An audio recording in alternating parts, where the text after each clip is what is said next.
there is, and you brought it up as a pro, but I know a lot of people who are within the therapist community or within the mental health community who are clinicians are wary of tech companies, right? Coming in and disrupting and almost seems like an outsider again, coming in and trying to do something that we don't have clinical experience in. But I think that what I do want to say about that is that there's it's a challenge that we need to tackle from a lot of different perspectives, right? We absolutely need the clinicians on the ground who are building these companies and advocating for, better rates and reimbursements and all of that. But we also need the folks who have been longtime clients, right? Longtime therapy goers who appreciate therapists and who really are grateful for what they do, right? And we're out here and also trying to build a company and saying that, hey, we're on your side.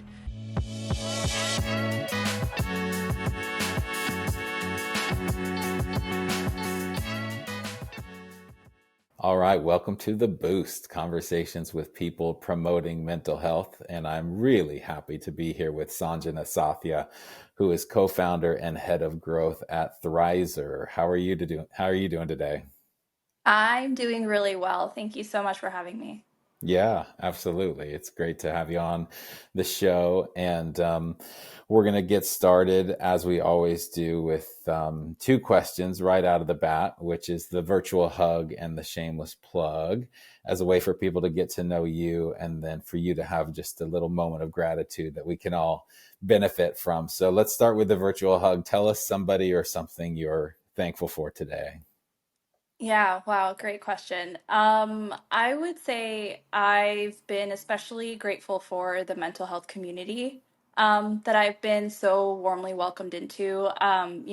Personally, I've always been very curious about my own mental health journey, but more recently I joined Thrizer, which is, squarely within that mental health community, and it's just been such an incredible opportunity to meet so many different parts of this industry, right? Like I've met therapists, I've met other mental health leaders, I've met people like you who are connecting other mental health leaders. And I just think I've been so grateful for the welcome that I've had within this industry. So that's my virtual hug.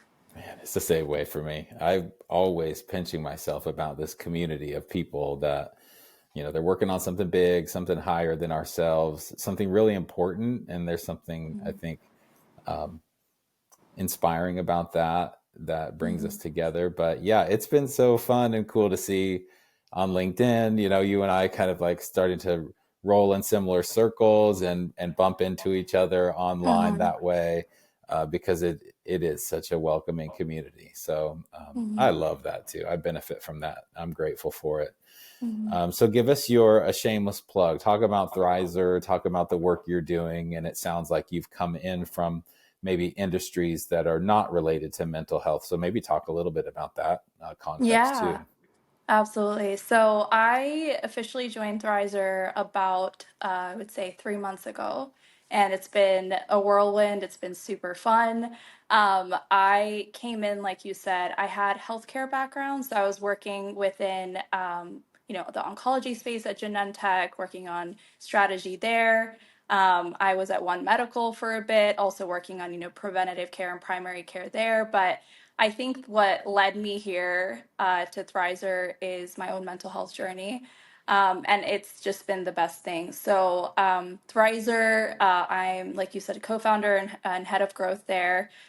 What we do is that we help bridge the gap between out of network benefits that clients have and also the private pay rates that therapists provide. So, as you know, within therapy, there's been just so much, a lot of people coming in wanting to see therapists and get help after the pandemic. And we've seen a surge there. I was seeing a stat that there's almost, been doubling of the number of people who are seeking out therapists in the past, couple years. At the same time, a lot of therapists are going out of network because they want the flexibility to have their own schedule, set their own rates, and just take care of their own mental health, right? And not burn out, and have a manageable caseload. And so that's where, it's easy for folks to say, hey, with the growing demand of for therapy, therapists should reduce their rates, but that's not what we believe. And we believe that, there's a win-win where clients can use their out-of-network benefits, and we make that process super easy for them so that therapists can also charge a rate that they deserve. And that's where Thrizer helps. So, Thrizer is at a heart a payment platform that therapists can use to automatically submit out-of-network claims for their clients. And the cool thing about us is that we also say, hey, client, you don't have to wait for that out-of-network reimbursement. All you have to do is just pay that coinsurance portion upfront, and we'll wait for reimbursement on your behalf. And that's been the game changer that's helping, clients afford therapy upfront. And for someone who may be seeing a therapist weekly and paying 200 out of pocket, they might be out $800 by the end of the month and waiting several weeks or months for reimbursement. And with us, they can pay, 30% of that and not even have to worry about reimbursement. And so that's been kind of the game changer for us, and we're continuing to innovate within that out of network space. Yeah, that's one of those game changers for sure, and something that I believe everybody needs to know about. Solutions like this, solutions like Thrizer, and it is so mind bending to me. And I do stay humble with it because I don't understand all the nuance. But um, from an economic standpoint, when things are in demand or scarce, they go up in price, not down Mm-hmm. in price. So for Yeah. the expectation to be that because you are in demand and scarce and doing good, the Mm-hmm. price should go down. Yeah. That doesn't make any sense to me. And maybe you could talk a little bit about whether it's that, or more specifically, like what are the pain points? Let's talk about the pain of the clinician and the therapist when they get into, like, before they learned about Thrizer. What is the Yeah. pre-Thrizer pain points that you're eventually bridging and solving for? Yeah, yeah. So therapists come to us from a variety of different backgrounds. So one, they might be in network currently and they're exploring to go out of network, right? And they have no idea how to get started. And I think that's where, a lot of people come to us and they're like, there are out of network benefits. Like this seems like a scam. What is this, right? And so we get a lot of people like that where there's so much education that needs to happen that it's not on you to accept insurance. There are other benefits that the clients have in their insurance plan that they can also leverage, right? So there are folks that come with that kind of story, I guess. The other story is, hey, I've been an out of network therapist for a while, but I'm having difficulties finding private pay clients, right? Because they're not able to afford the rate that I have, but I still want to be able to charge that rate that I deserve. And that's where maybe they've tried giving out super bills to their clients. Their clients have gone and tried to submit those super bills into a black box and never heard back. And then they lose these clients, right? Because I've been a long time therapy goer myself, and one of the first reasons I stopped therapy because I couldn't afford it anymore, and I was seeing an out of network provider as well. So I think those are kind of the two big use cases that we see of therapists wanting to venture into out of network, and but those who have already ventured into out of network but are finding it difficult to retain and attract these private pay clients and also help their clients navigate the whole space, right? Because a lot of people don't understand how super bills work. And, there's allowed amounts, there's co-insurance, there's all these buzzwords that they never have to hear about because it's on the client side. And if they're trying to help clients navigate that, they need a trusted partner to help them do that. And so those are kind of the two big areas that I would say we come in and address those pain points. Yeah, that's helpful.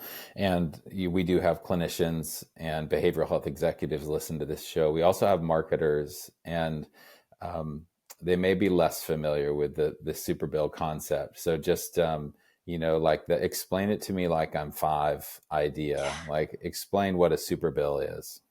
Yeah, absolutely. So, as a client, if I'm seeing an out of network provider or therapist who doesn't accept insurance, what they can do is after I have one session or four sessions, whenever the client requests it, they can provide a super bill that says, I saw this client for X number of sessions. Here was my rate. here's the diagnosis I saw them for, and here's my NPI, just basic information about me, and they'll give a PDF to a client.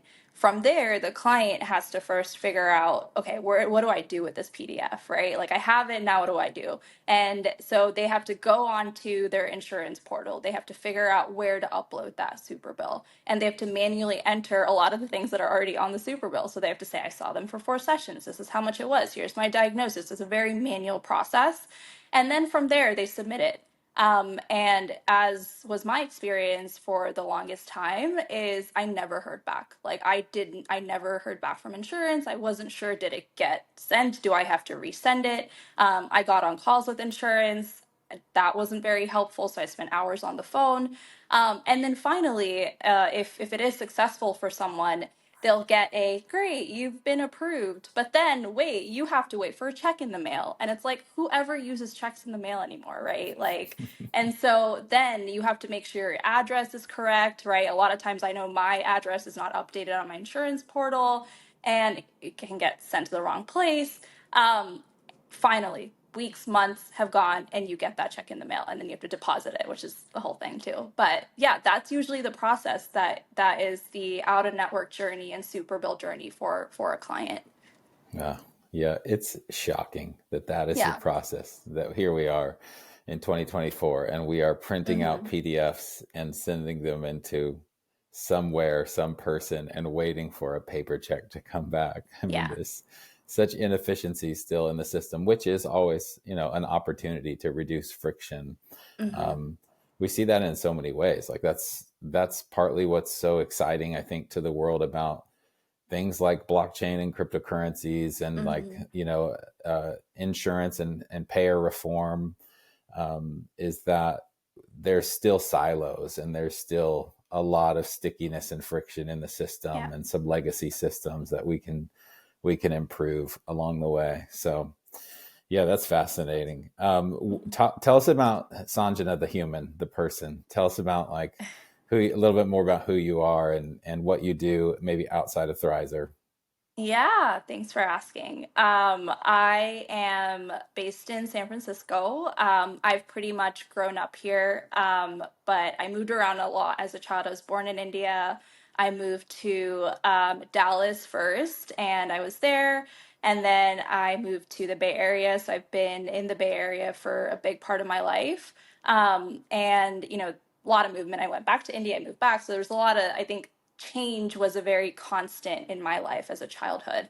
A lot of new friends every year, and new schools, new communities, and so I think it's in a way helped me to almost crave that now. I love being dynamic. Continuity and monotony is not something I do well with, but that's something definitely I've had to explore in therapy. But I also think that it's shaped who I am in a very fundamental way. So I'm appreciative for all that, for the childhood that I had. And I think I went to Berkeley. I was studying business there, but I was always like interested in healthcare. And so when I graduated, I started my career in healthcare consulting, like I mentioned, for Genentech. And I thought I was living like a great life. Like I loved it. I was working 80 hours a week. I was giving such responsibility in terms of like just fresh out of college, but hey, you lead that client meeting. Hey, you put that deck together, right? And it wasn't until like 2 to 3 years of that I realized that there was just something deeply psychological going on in terms of burnout. So it wasn't just that I was working those 70, 80 hours and doing so much work, but it was just this constant. I had to notice it after a couple of years of, am I doing this right? Am I impressing my manager? Am I, doing this in the best way possible? There was a lot of self-doubt.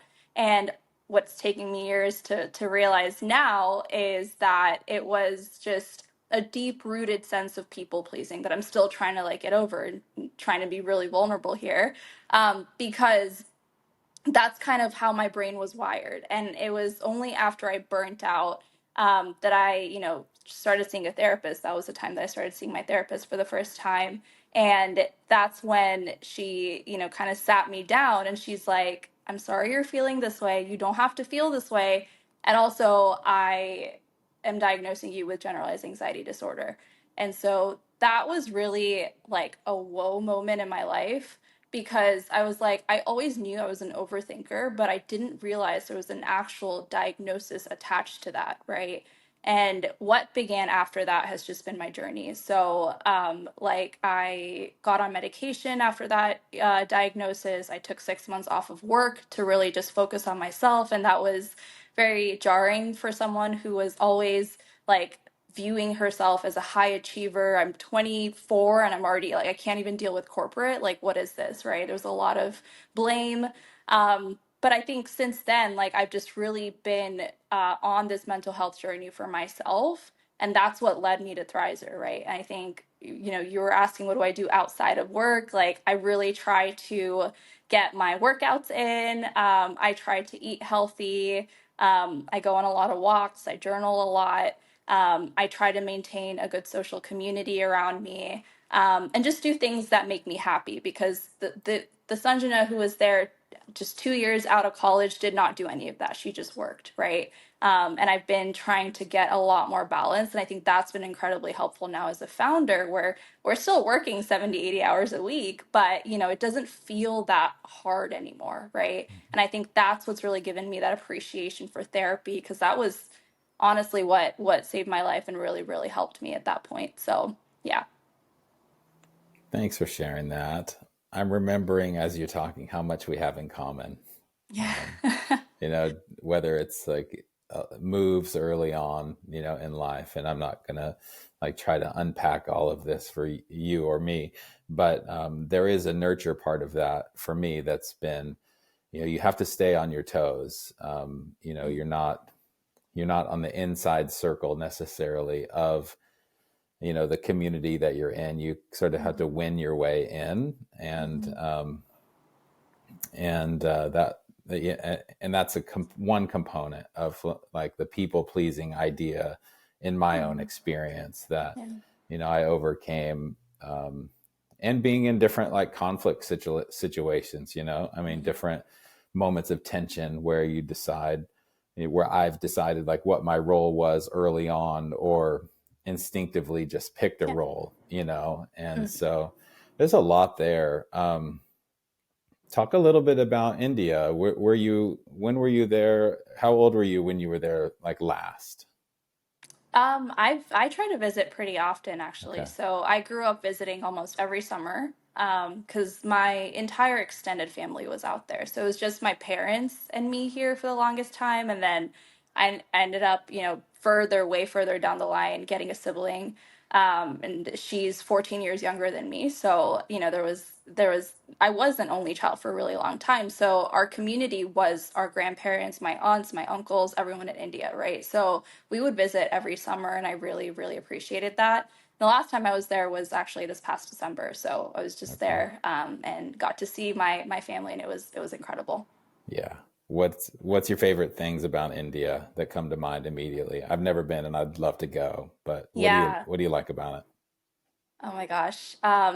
For me, obviously the family, but the food. I think the food is unlike, I mean, there are Indian restaurants here. I cook Indian food, but it's not the same, and it's just so good. And there's just so much variety of it, right? When you go there, you walk down the street and there's like 10 restaurants within like a 50, you know, foot radius, right? And it's just crazy because that's what people love to do there, and we love to eat. And so yeah, that's definitely one of my favorite parts. Yeah. There's an amazing restaurant here in my town called India Oven, and it's Yeah. phenomenal. And we're a little outside of Nashville, and I have a Hmm. friend here who's very well traveled. And Hmm. so we were talking about Indian food in Nashville, and he asked a friend of his for a recommendation. And the friend said back, well, like, what kind of Indian food do you want? You know, like, do you want, he's like northern India or like southern India? Like, Yeah. what are the, like, other than like, well, there's Indian food and it's wonderfully delicious and I crave it all the time. Like, what is Yeah. maybe a nuance of Indian food that people need to know about that maybe we don't know? Yeah. The nuance is that every state has its own dishes, like every state, right? And every state has its own language, every state has its own culture. Every state, has its own, just customs and festivals and all of that, right? And same goes for food. And that is actually something I notice here, right? Like here, there's an Indian restaurant, but a lot of times they don't serve, food from all over India. A lot of times it's just chicken tikka masala. That's what everyone loves, which is Mhm. great. But also like there's just so much variety. And I would love to like introduce everyone to that. But it is hard to find restaurants that go through, the entire country, in terms of all the delicacies that they offer. Yeah, I think about it similar to barbecue in the States. Mm. It's like, oh, you can't just say you like barbecue. Like you have to know, like, is this Carolina barbecue or is this Mm. Austin, Texas barbecue or St. Louis, or Hmm. maybe you get it at Tex-Mex. It's like that's a very different thing. So I think there's a huge opportunity to bring like the Indian culture and Indian food culture into the States where I see like Hmm. we just need to know a little bit more and understand more, but it takes time and things like Hmm. that. So certainly Hmm. understand that. Absolutely. Um, I got to say, it's a little self promotional, but I'm so thrilled that Thrizer is sponsoring the Mental Health Marketing Conference for Hmm. the first time this year in October. I'm really excited about that. What sort of drew you to the conference? What are you hoping to get out of it? Talk a little bit about that. Yeah, absolutely. I am just very excited. I was speaking to the community aspect earlier. That's what I'm most excited about, right? Like just meeting other people within mental health, and forming and connecting those dots and forming those connections, right? I think similarly for connecting those dots in the conversation we just had, it's easy from the outside to look at a culture or to look at a community and say, oh, that kind, those kind of people are probably there and they're probably all the same, right? But as I've entered into the mental health community, what I've gained the appreciation for is there's just so many different people working on so many different aspects of mental health. And I know that when I come to this conference, I'm going to learn so many things and parts of mental health that I had no idea about, right? And that's what really excites me. And forming those connections. I know I saw on LinkedIn that you guys were doing this cute thing for Valentine's Day, and it's just really that, that community aspect that I'm looking for. And I think that's what I'll get with that. So I really appreciate you talking me through the conference and explaining how it works, because I'm genuinely excited, not just for Thrizer but also for myself personally. I love that. You've totally caught on to what we're trying to build, which is Hmm. this community that, once you jump the fence and you're inside, then you are so welcome and so inside. And then there is a real diversity. Like you can't Hmm. pinpoint exactly who's there, and that's the beauty of it, which is executives and marketers and clinicians and salespeople, tech companies, payers, health Hmm. systems, like everybody, addiction Yeah. treatment centers, talk therapy people. So we are coming at this problem as we should be from every possible angle. Yeah. Help us look around the corner and see, what's maybe a different, better way to attract patients or to, Yeah. drive access or payment. Like you're working on one of those big three pillars of challenges, which is payment. I think in addition Hmm. to access and awareness. So I love that a company like yours is coming with some of that Silicon Valley, lead gen, demand gen expertise, some of that like SaaS based. Let's treat the people out there Googling things as potential customers and get Hmm. really dedicated and diligent about our marketing automation and how we're driving growth in this industry. So I'm excited Yeah. about you all bringing that to the table too. Yeah, yeah, and I'm really excited about that as well. And I think that one thing that I've definitely seen a lot of as we try to get into the industry and really create our foothold here is that there is, and you brought it up as a pro, but I know a lot of people who are within the therapist community or within the mental health community who are clinicians are wary of tech companies, right? Coming in Yes. and disrupting, and almost seems like an outsider again coming in and trying to do something that we don't have clinical experience in. But I think that what I do want to say about that is that there's it's a challenge that we need to tackle from a lot of different perspectives, right? We absolutely need the clinicians on the ground who are building these companies and advocating for, better rates and reimbursements and all of that. But we also need the folks who have been longtime clients, right? Longtime therapy goers who appreciate therapists and who really are grateful for what they do, right? And we're out here and also trying to build a company and saying that, hey, we're on your side. And I think that that's something that continuing to, and I feel like our whole theme today is being in the community, being out of a community, looking at, kind of drawing, connecting those dots there. But and so I think for anyone who is curious, like why we're building this, I hope it's clear front and center. It's because we want to make therapy more accessible. And I think that is the mission that all of us share. So I'm excited to meet other people who have that mission as well. That's awesome. I hope it's a rich experience for you, and I know other people will benefit from meeting you. Um, and you're right. We can't move fast and break things right in this Mhm. space necessarily, like we could with Facebook or Yeah. other companies that took that on as a theme, because it's move fast and break people is the problem. Yeah. You can't do that um, ethically, but we do need to be aggressive and assertive about how we're solving for this. And Hmm. technology and scale, if any technology is a leverage or a lever, a tool that we can use for good or evil, Hmm. then how are we using that in the best and highest way, um, Yeah. in a clinically rigorous way? Absolutely. Yeah. Yeah. So there's a little bit of a difference there, but that doesn't mean we quit. It means, Hmm. what's the pathway forward with the guide rails that Hmm. we can use. That's a Hmm. big AI conversation right now. It's Hmm. like, what are the guardrails? Yeah. Yeah. Absolutely. The AI craziness has been just very interesting to watch, Yeah. and I think AI is here to stay also within healthcare and within mental health. But you're right. I think it just has to be always deployed from a very ethical and clinical perspective, right? It can't just be, here's all the crazy things we could do, let's just do them all. There almost needs to be some kind of oversight to make sure that we are doing it in a very ethical, legal, all of those ways. Yeah.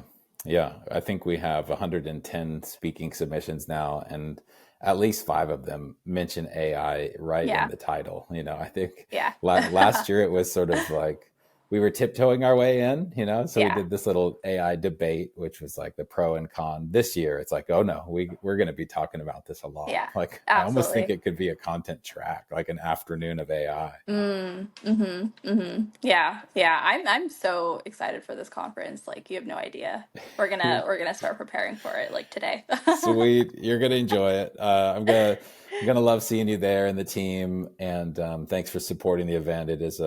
It's a great event. I think you'll like it. But talk about where people can find you all online, and you specifically. What are your social media channels of choice, and how do people find you?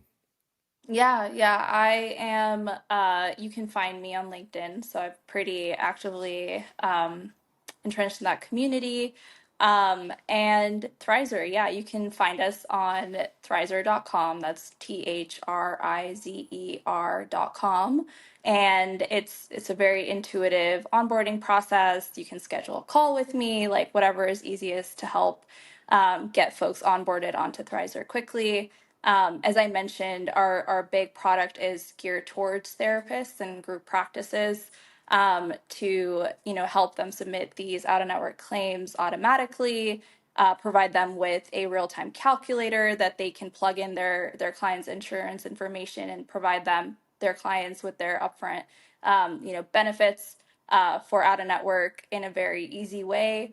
And then we also have, folks who may be therapy clients. We actually recently also launched a Superbill upload service. So for folks who, their therapists aren't on Thrizer yet, but they can still submit their super bills.